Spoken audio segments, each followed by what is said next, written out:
This is probably the last car show I'm going to do this year. And very low turnout. It's getting kind of late in the season, so the turnout's not so great. That's when you start to realize, you know what, it's time to pack it in for the year. A lot of cool stuff though. K-Truck. It's had a Subaru Sandbar. Fox body.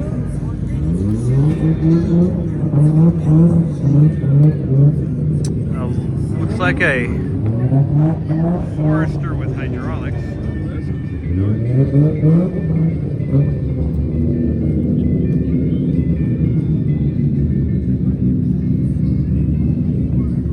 Volvo 240DL. You don't see those anymore.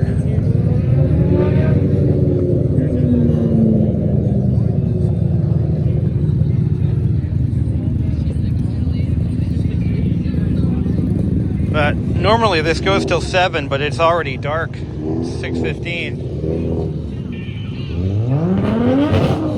Then you got those assholes.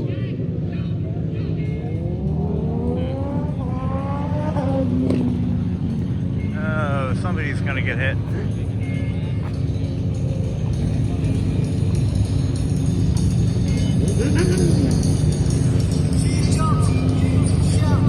Oh, this is cool.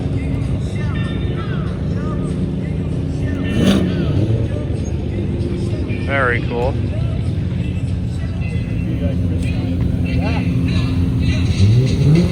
Very nice. That's slightly customized.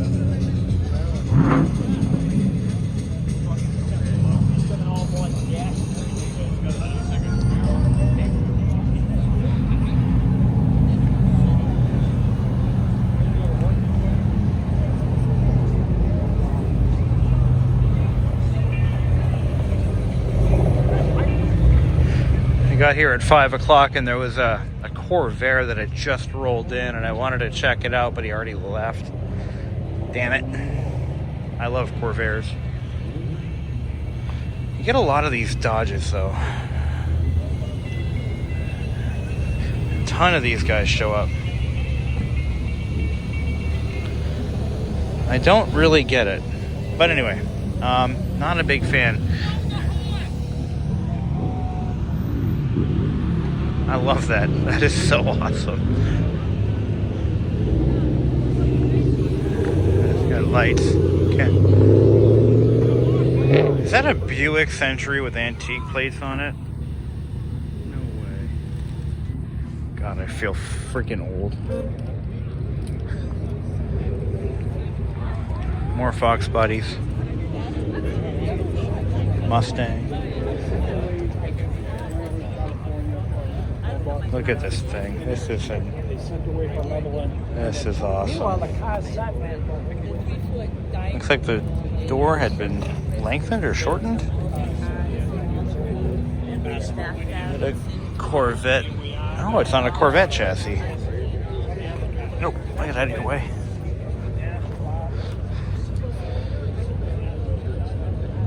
That is so cool. Chrysler knows. I don't know what that was.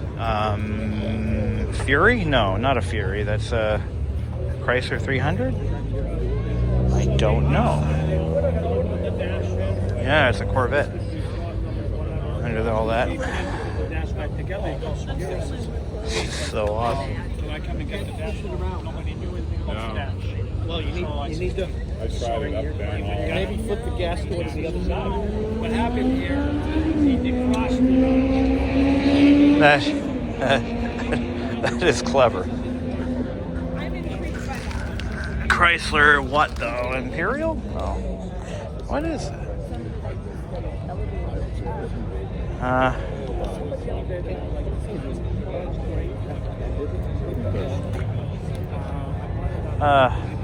You still got to suck Bill. That fucking bend there. But it says put it on the tail light. That means I have a tube all the way like this. But to put it in. No. I'm not saying. If any alteration. Who owns this car? Yeah. This guy. I got questions. Yes, talk to Richard. I have questions. What is it? That's what I want to know. It's a Corvette chassis, but what is the body? Yeah, what is the body? The front's 61 Chrysler New Yorker. Okay. And this is 59 Dodge Coronet. Ah, hence the plate. Got it. It's Corvette. all C5 Corvette. Very cool. It's Richard's creation. It definitely has personality. Yeah.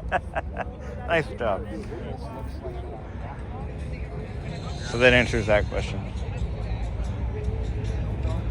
Yeah, it looks like everyone's starting to pack up now.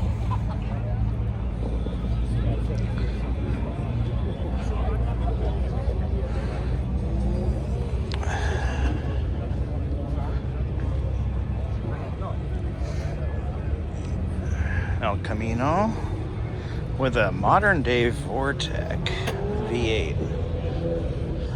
I can appreciate that. I can appreciate those motor swaps. Yeah. Alright. And then you got the bike corner over there. That's it, everyone's gone. And this is another one you don't see around here anymore. These are nice. The XJs? No, XJ? White? No, I forget what the nomenclature is on those. Yeah. Golf, I think it's a Golf R. R32, yeah. Here goes the bikes.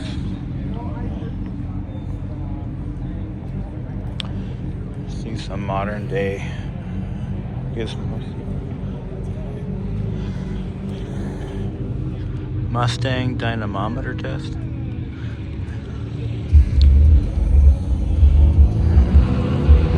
Got your toys. Okay, until I hear a piston or a rod exit a block, I'm gonna be mad. Now, there he goes. You're gonna hit somebody. Look at that. You almost got hit by that car. Man, if we're gonna have shows like this, you gotta be respectful. Especially in a parking lot like this. This is neat.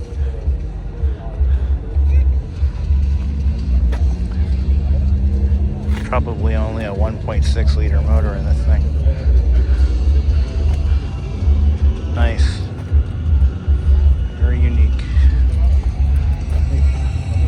Oh, sorry. Alright.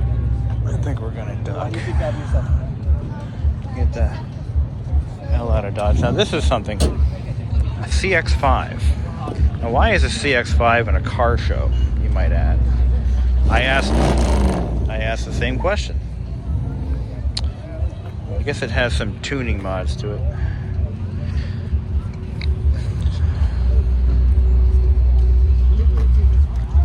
Custom LED lighting. Is that a projector? That's awesome. Yeah, I just was like, I wonder if it'll work in the USB Yeah. port in the car, so I put it in there today. So are those always powered? What, the lights? No, the USB ports in the back. Yeah, those ones are. I did not know that. Yeah. Now I know. I think I talked to you last time. I have the same. Yeah. I have the grocery getter version of this. Yep. Yeah, this is Very neat. This is the I want to be a tuner car version. So, I thought all carbon editions had red interior. 21's didn't. And it has a Bose sound system. Yeah, that's what I'm missing out of Yeah. mine. Because I bought mine in 22 when they couldn't get enough of them. Yeah. I lucked out, man. Yeah, I was you at did. the end of my lease in my 2018 base model, Yeah. and I was about a month out from it being done. Mhm. And I went in for an oil change, and I'm like, yeah, I'm probably going to have to buy a car today or buy this car. Sure, like, sure. I'm going to have to lease my base, or like Yeah. buy my base model or lease a new one or get a new one or something. Yeah. So walked up to the salesman, car was in for oil, and I was just like, Yeah. I was like, yeah, I'm kind of running, my lease is over in a month. Yeah. You got a turbo CX-5. He's like, I got this. I just got this in. Yeah. comes around with it, had no miles on it, like just took it up and that was it. Signed the papers. Yeah. And they come around, the service advisor comes around and is like, oh, I was going to recommend an air filter on your car, but I see you bought another one, so it's... I've done that. doing that. I've actually done that several times. I go in for a minor thing like an oil change, and I walk out with a new car. Yeah. I haven't done that in a long time, fortunately. But well, I don't plan on doing that too soon. Yeah. I bought this one after the lease was up, and I got all this money into it with the modifications. So what are the mods? I see the strut brace. Yep. But what else? So it's got the Cork Sport intake and turbo inlet pipe. Okay. It's got the Cork Sport lowering springs, 15 millimeter H&R hub-centric wheel spacers. Yeah. Got the carbon hood. Oh, right. Yep. It's got the Cork Sport exhaust. It has like some stick-on stuff like the carbon look mirror covers, and door handles. Yep. It's got the front lip. So I just put the hood struts on yesterday. You know what? I was thinking about, because this is a heavy hood. Well, the steel hood is heavy. Actually, it'll work just fine. Yeah. So I saw a kid. So it's like a little bracket. So it just bolts on. I don't have to drill holes anywhere. No, this kit. Now that hole right there, is that just a fender bolt? So this right here. Yes. Let me show you. Because I don't want to drill holes in my car. You don't have to.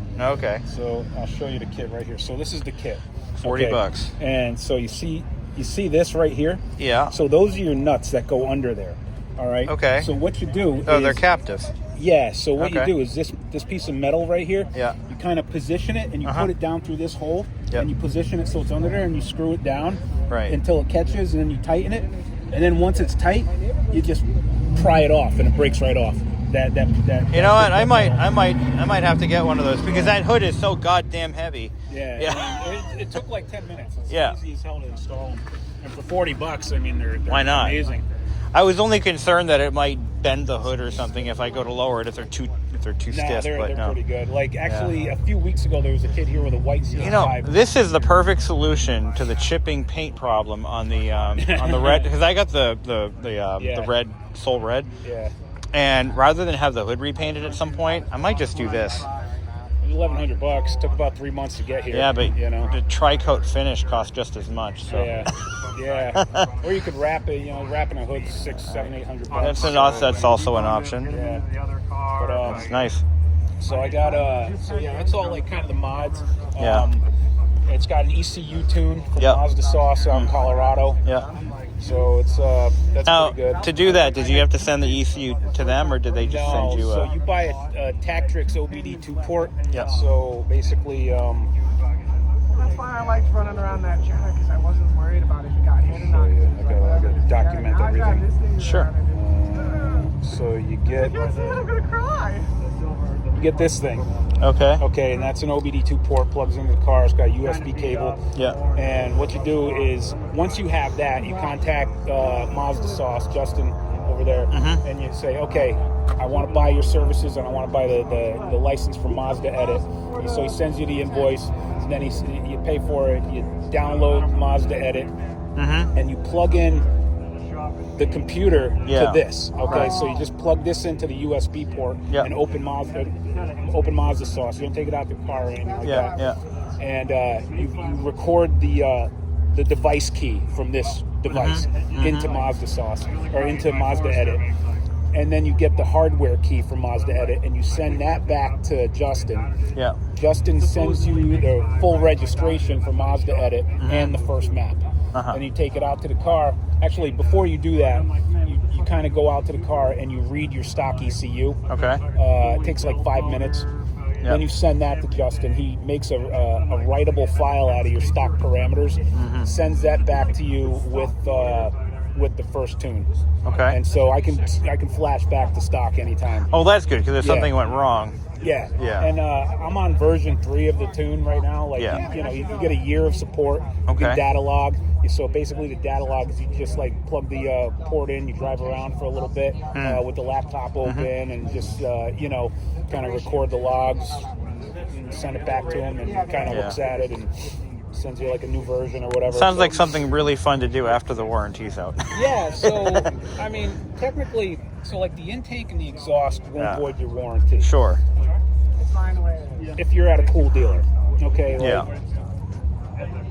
most likely you're not going to have a warranty problem with your engine, Yeah. you know. Yeah. But you know, like lowering it, that's really not going to void warranty for other things. Well, like, I'm more thinking the ECU tune. Yeah. So if Mazda will find an excuse to I mean, like some manufacturers, they are. I think Hyundai is one of them.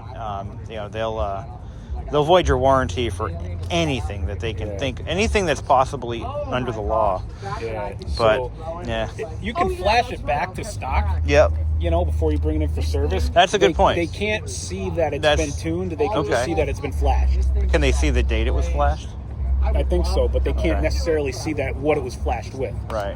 You know, just go in and it's got its factory parameters. Yeah. So, So yeah, they'll turn a blind eye to that. How many miles on this thing? 58,000. 58. So Any issues? no, No. none at all. I'm still waiting to get my thermostat fixed. I got a CX-5 naturally aspirated thermostat on order right now because the tuner said if you're going to run it hard, get that thermostat. It opens a little sooner. Okay. You know, keep it a little cooler. Yeah. But And then they have that that's weird fucking Jedi generation. really no issues other than routine Yeah. maintenance. Yeah. I changed my oil early. I don't go the 5,000. No. 3,000, 3,500. I'm the that's same it. way. I'm the same way.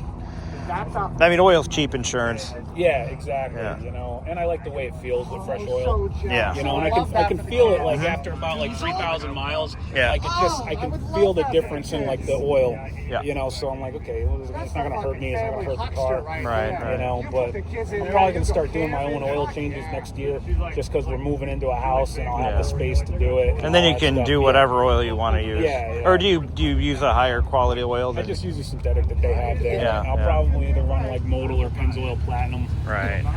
Once I start doing it myself. I mean, I just run Mobile 1 in my Miata, so Yeah. I mean, kept it together this long. Modal's a bit expensive.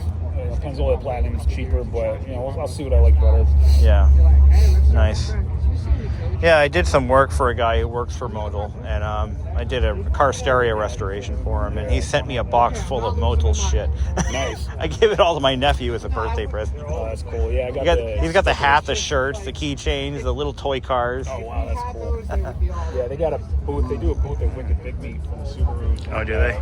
Go there with my wife's WRX. Snatch it full of stickers. Yeah. That's pretty cool. Well, nice job. Thank you. All right, have a good one. Take it easy. You too.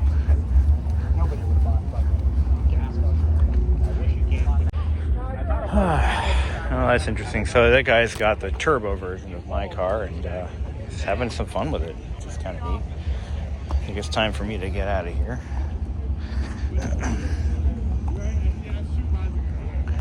All right.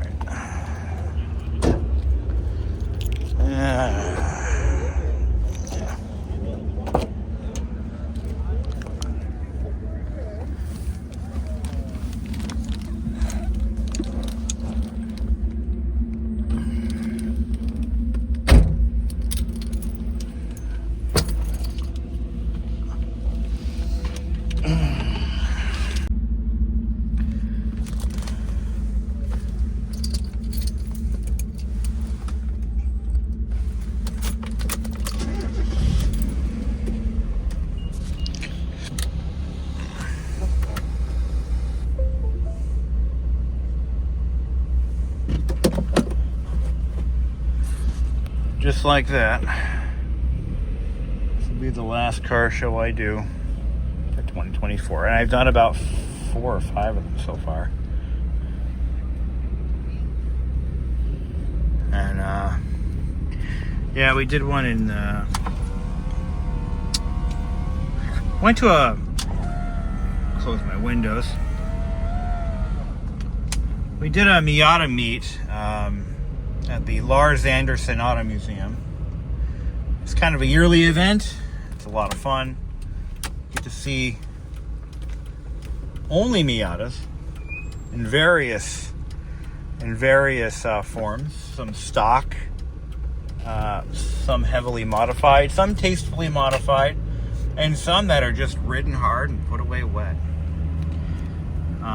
I like that show. It really is a lot of fun. And my brakes are so noisy in this car. The meet that this little car show that I'm leaving now, this is a weekly meetup. All cars, all motorcycles, all invited, are all ready. You know, you don't pay to get in, you just show up and you have a good time and you talk to people and ask them about their cars. And it's a good time.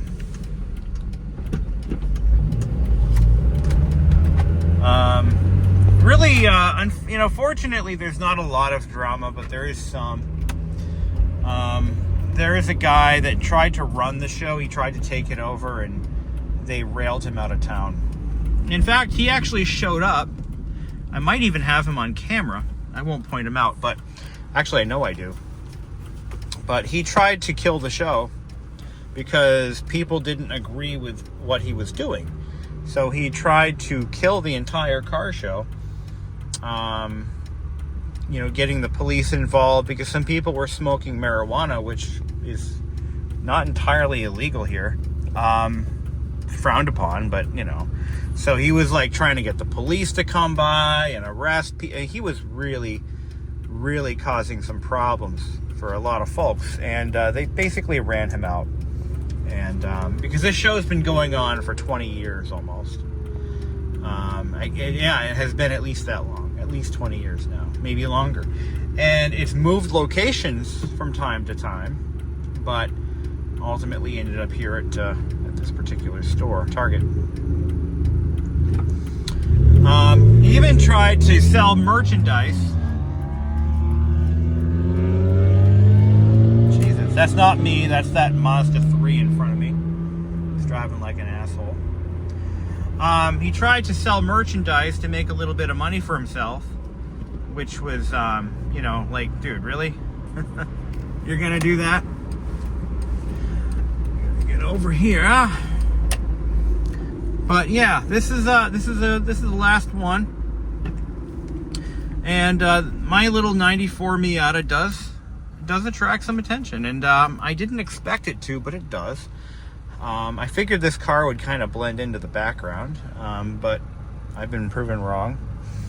A lot of folks do seem to appreciate the fact that there is at least a couple of surviving original NAs left. In fact, as I was pulling in, there was a guy who flagged me down. He's like, "Nice NA." I'm like, "Thank you very much." You know, I don't go there fishing for compliments, but it is nice to hear people appreciate, you know, what you show up in, whatever it may be. And I returned the favor. You know, I saw he showed up in a really nicely optioned Mini. It was black with like a cherry red accent roof, interior accoutrements. Beautiful car. I'm like, I like that. That's very nice. But you know, that's what it's all about. You gotta look at other cars and ask questions. Like the gentleman who showed up in the Corvette with the Chrysler body. You know, ask questions. You know, I see you clearly he built that himself, and you know, it's nice to hear validation when you put that kind of effort into something. You know, people appreciate what you built, and that's what it's all about. As for my car, I mean, this is not 100% stock. It does have a few interior mods. The IL Motorsport center console is one of the most obvious ones, but everything else is original down to the stereo. But all drivetrain, everything is all 100% stock. But I'm going to be laying this car up for a couple of months. I'm no longer going to be driving it. I've decided that this is it. Unless Amelia wants to go out for a little leaf peeping or whatever, which I don't think we don't really get into that too much. I'm going to be a nice guy and let this gentleman in, or woman, or whoever. I think it's a woman. I'm going to let her out, or let her in. Go ahead. There you go. Go. Unless you're going to cross 4 lanes of traffic, then maybe don't go. But oh, I've been trapped by that before. Oh, I'm thinking you're just going to pull into my lane. No, you stop in front of me and wait for all the other cars to stop or whatever. Ugh. Nightmare. Any hoozles.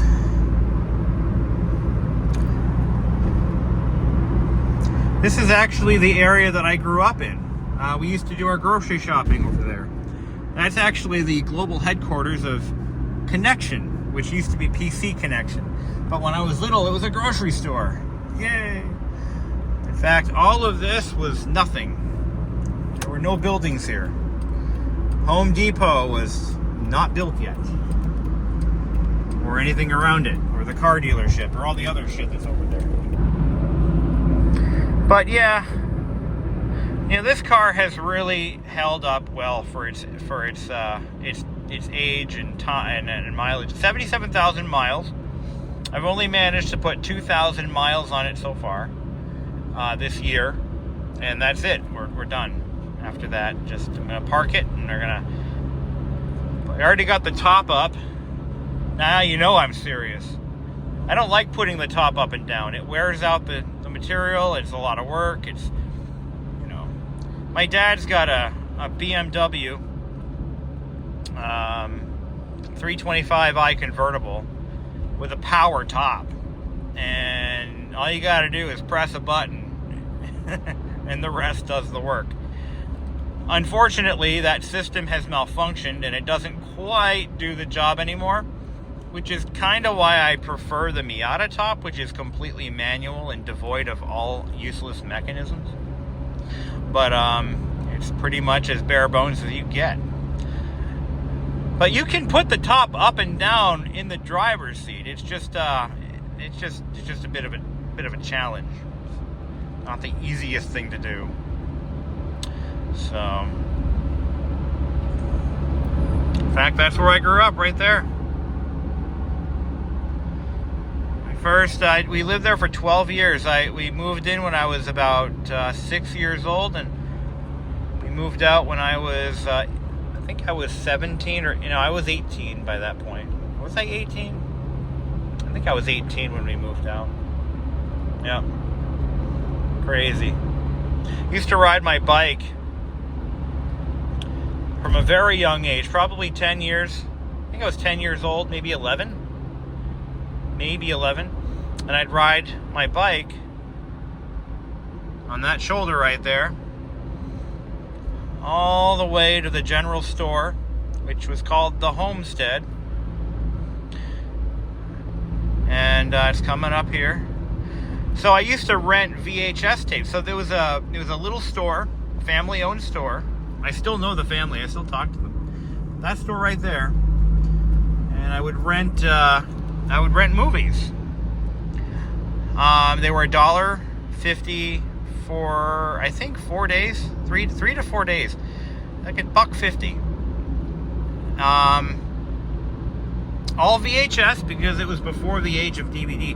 By the time DVDs came out, the store had changed owners, and they took out the movie rental section. That's where I went to high school. When I was little, when I was in like first grade, that was when they were building it, and the bus would go by it every day, twice a day, and I kind of got to watch it get built, a little bit every day. I saw it every day, as a little kid, thinking someday I'm going to go to school there, and I did. Now the building is, I think that high school is now 30 years old. Actually, it's older than that. It was built in 1992, so it's 32 years old now. It officially opened in 93 for the 92-93 school year, if I'm not mistaken. And I got to go there in 1999 when I was in 9th grade. And building was only a few years old at that point. It was still in pretty good condition. But now, I've actually been in that building a couple years ago, and it is showing every bit of its 30-ish years of age. It's crazy.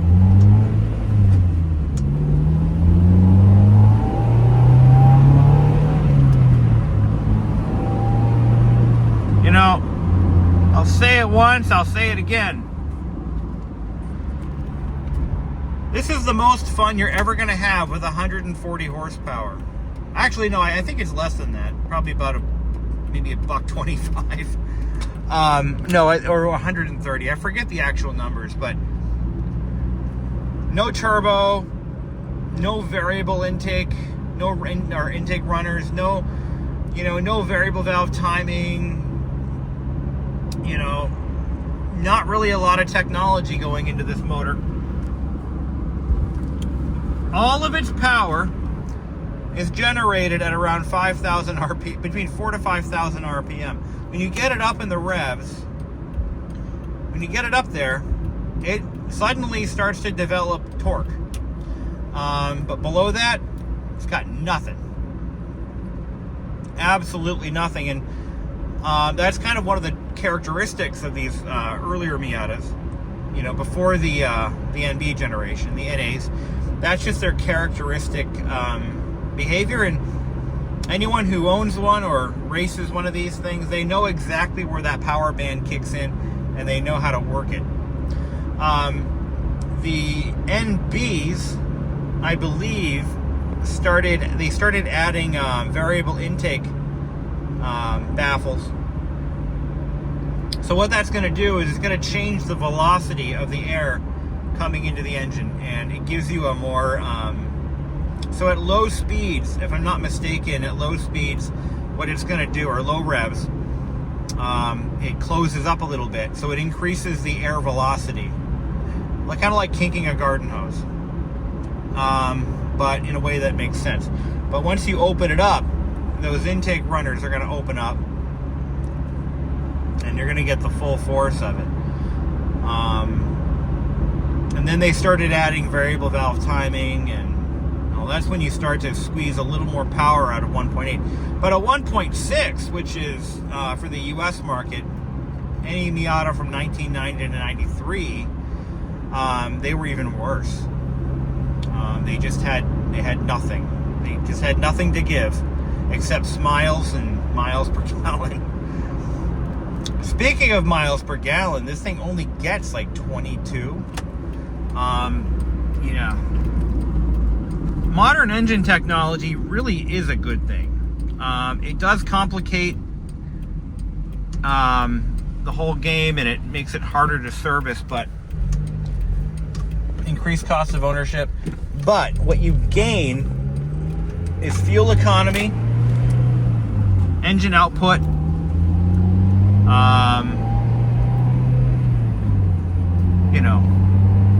and better emissions, cleaner emissions.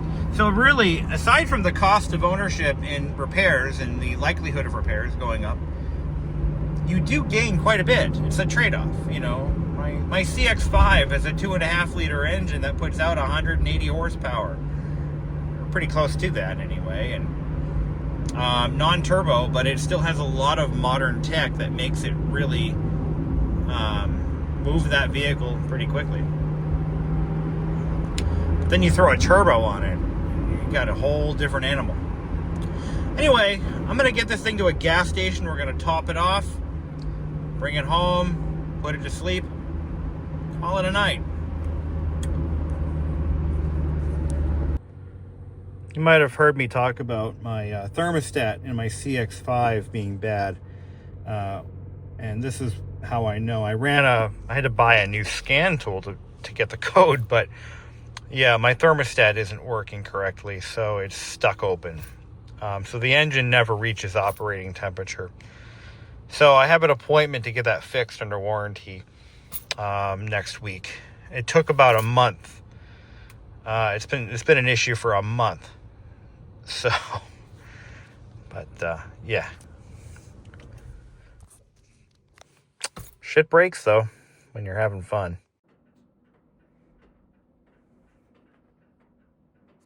So I take it he likes that. Oreo approved. Oh, you're ripping the stitches out? He's ripping it apart. That's okay, they were cheap. Yeah, funny story. I bought those at a craft fair today, and I didn't tell Brandon, and he comes back to my table with the exact same toys for the How many cats. did you buy? Because I bought like 5. I bought 3 and some catnip Well, squares. it looks like they won't last, so that kind of might be for the best. We've somebody How come had given those butterscotch to us isn't- before. I'm gonna throw in a butter boy.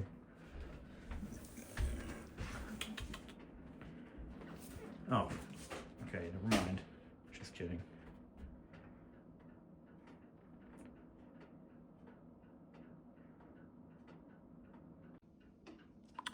Time to do the nightly ritual.